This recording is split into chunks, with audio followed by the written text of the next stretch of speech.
আসসালামু আলাইকুম। আলহামদুলিল্লাহ, আমি আপনাদেরকে গত বেশ কয়েকটা ভিডিওতে বলেছিলাম যে আমি আমার যে পুকুরটা আছে এই পুকুরটাতে আপনার কিছু হাঁস পালন করবো আর কি। তো কিছু হাঁস পালন করব, তো এই জন্য আমাদেরকে কি একটা ঘর বানানোর প্রয়োজন। তো আসলে এটা আমি আপনাদেরকে বেশ কিছুদিন আগেই শেয়ার করছিলাম। তো যেদিন আমি আপনাদেরকে শেয়ার করছিলাম তারপরে এর মধ্যে ঘরটা সম্পূর্ণ কমপ্লিট হওয়ার কথা ছিল, কিন্তু আসলে আমরা ঘরটাকে সম্পূর্ণ কমপ্লিট করতে পারি নাই, কারণ এখানে বেশ কিছু কারণ ছিল।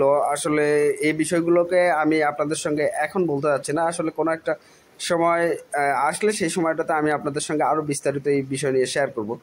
তো যাই হোক, আমরা যে এই পুকুরের মধ্যে হাঁস পালনের জন্য যে ঘরটা বানাবো তার জন্য আমাদের কিছু বাঁশ প্রয়োজন ছিল। তো আমি আমাদের পুকুরের পাড় থেকে পুকুরের পাড়ে একটা বাঁশের ঝাড় ছিল, সেই বাঁশের ঝাড় থেকে বেশ কয়েকটা বাঁশ আমি কাটার পর সেই বাঁশগুলোকে আমি পুকুরের ভিতর দিয়ে যেই পাশটাতে আমি আমার এই হাঁসের জন্য ঘর বানাবো সেই পাশটাতে নিয়ে আসার পর নির্দিষ্ট একটা মাপে আমি বাঁশগুলোকে ডুম দিয়ে কেটে নেওয়ার পর আপনার এখানে যেহেতু পুকুরের ভিতর আমি ঘরটাকে উঠাবো, তো সেজন্য আপনার পুকুরের ভিতর আমার কিছু খুঁটি পানির নিচে পোতা প্রয়োজন ছিল আপনার। সেজন্য আমি তো এই কাজটাকে একা করতে পারবো না, সেজন্য আমি আমার গ্রামের কিছু আমার কলিজার ছোট ভাই আছে, আমি তাদেরকে বললে পারে তারা আমার সঙ্গে চলে আসার পর আমরা সবাই মিলে সেই খুঁটি ছয়টাকে এখানে পুঁতি। তো পোতার সময় আমাদের আসলে এই কাজটা খুব কষ্টের একটা কাজ ছিল। যখন আমরা পানির ভিতরে এটাকে পুঁতি, আসলে পানির ভিতর তো খোঁড়ার মতো কোনো সিস্টেম ছিল না, এই জন্য আমাদেরকে এটা হাত দিয়ে খুব ঝাঁকায়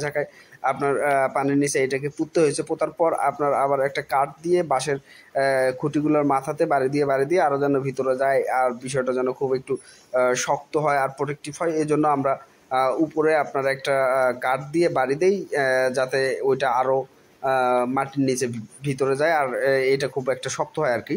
এজন্যই আর কি আমরা এই কাজটা করি। তো পরবর্তীতে আমি যেই বাঁশগুলোকে আপনার কেটে রেখেছিলাম যে আপনার এই যে ডাব দিব টঙ্গের জন্য, যে ডাব দিব, তো এই ডাব দেওয়ার জন্য আমরা বাঁশ কাটার পর আপনার মাপ দিয়ে আপনার ডাবটাকে কেটে নেই। তো কেটে নেওয়ার পর আমি যে বাঁশগুলোকে কাটছিলাম আর কি, টঙ্গের উপরে দিব মাপ দিয়ে যে কাটছিলাম, তো সেই বাঁশগুলো ওরা বলতেছিল, আমার ছোট ভাই, ওরা বলতেছিল যে আপনার ভাই এই বাঁশগুলো হালকা হবে। আসলে এই বাঁশগুলো দেওয়ার পরে যদি আপনি এখানে কোনো সময় এটা পরিষ্কার করার জন্য উঠেন, যেহেতু উঠতে হবে এটা পরিষ্কার করার জন্য, তো এখানে উঠলে পারে বাঁশগুলো হালকা আর কি, বাঁশগুলো হয়তো লোড নিতে পারবে না বা এটা খুব কম সময় একটা লাস্টিং করবে। তো ভাই আপনি বাঁশ না দিয়ে আপনি তক্তা দিতে পারেন। তো আমি তখন চিন্তা করলাম যে আচ্ছা ঠিক আছে, যেহেতু আমি বাঁশও সম্পূর্ণ কাটতে পারি নাই, কারণ বাঁশগুলো আমার কাছে যখন আমি কাটতেছিলাম তখন আমার কাছে মনে হচ্ছিল যে আসলে বাঁশগুলো হালকা, এই বাঁশগুলো যদি আমি টঙ্গের উপর বিছানোর পর আমি যখন হাঁস লাগানোর পর যদি আমি এটা দিয়ে যদি চলাচল করি, তাহলে এটা মনে হয় অল্পতেই ভেঙে যেতে পারে। আমারও ভিতর এরকম একটা প্রথম অবস্থায় একটা সন্দেহ ছিল, এই কারণে আমি পরবর্তীতে আর বেশি বাঁশ কাটি নাই।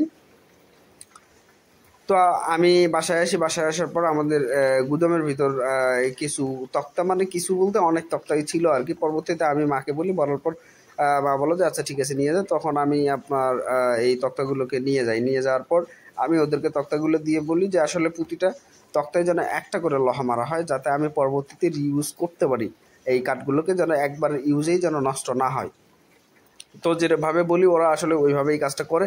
তো আমাদের টংটা মোটামুটি আপনার কমপ্লিট। তো আমি পরবর্তীতে আপনার এই প্লাস্টিকগুলোকে নিয়ে আসি। প্লাস্টিকগুলো নিয়ে আসার পর এই প্লাস্টিকগুলো আমরা চতুর্পাশ দিয়ে আপনার ঘেরানোর পর একজন এক একটা কাজ করতেছিল। কেউ আপনার প্লাস্টিকের জালটাকে খুব সুন্দরভাবে দড়ি লাগাইতেছিল উপরে বাঁশের সঙ্গে, যাতে এটাকে আপনার লুজ দেখা না যায়। এই জন্য আর কি ওরা নিচে আবার কেউ আপনার ডাবের সঙ্গে আপনার দড়ি দিয়ে এই প্লাস্টিকটাকে পেঁচাচ্ছিল, যাতে এটাকে বাহির থেকে টান দিলে যেন খুলে না আসে। যাই হোক, আলহামদুলিল্লাহ মোটামুটি আমাদের ঘরের কাজ কমপ্লিট। তো আমরা সামনে হাটে আপনার হাঁস কিনবো আর কি। আসসালামু আলাইকুম, আমাদের জন্য দোয়া করবেন, সকলের জন্য দোয়া রইল।